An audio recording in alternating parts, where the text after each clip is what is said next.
Hyprep Project Coordinator Professor Nenebarini Zabe has visited Momo Creek in Gokana local government area on a mangrove inspection tour using the shoreline cleanup assessment techniques SCAT to ascertain how the seedlings are growing. The project coordinator was joined by Hyprep mangrove experts who carried out the exercise professionally. We are in the Momo Creek on the intertidal flat, an area that was degraded by crude oil.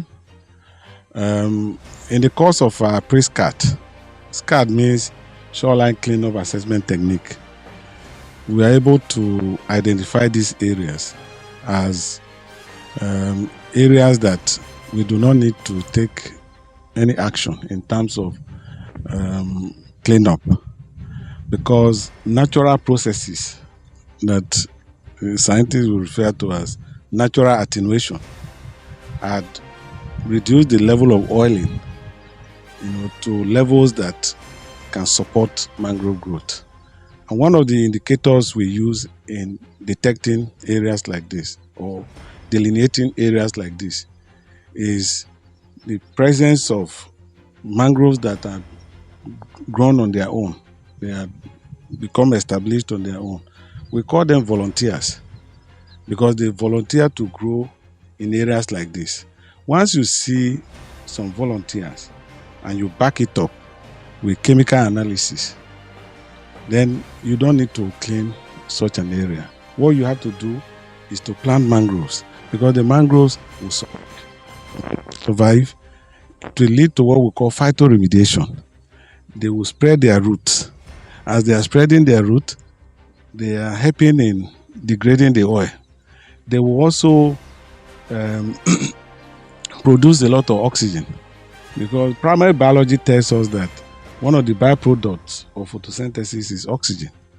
And oxygen is always a limiting factor when it comes to bioremediation.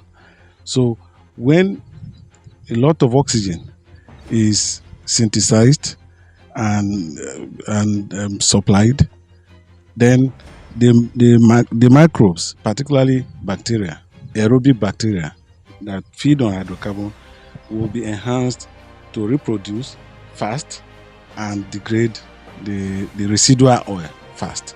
Professor Zabe claimed Hyprep had carried out ecological mimicry by planting over 1 million various species of mangrove seedlings. So you can see the extensive mangroves seedlings that have been planted. And we are not just planting red mangroves alone. We are planting 3 species of mangroves that are common to the Niger Delta region. We are doing what we call ecological mimicry. So we are planting red mangrove, we are planting black mangrove, we are planting white mangrove.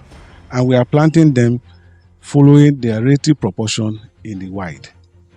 And so you can see the extensive area of mangroves that have been planted. So far we have planted over 1 million seedlings of mangrove. Professor Zabe concluded that Hyprep has contributed to knowledge advancement by providing data for educational research and studies. From Momo Creek in Gokana River State, Ekikere Udom, Box News. Mangrove restoration, action!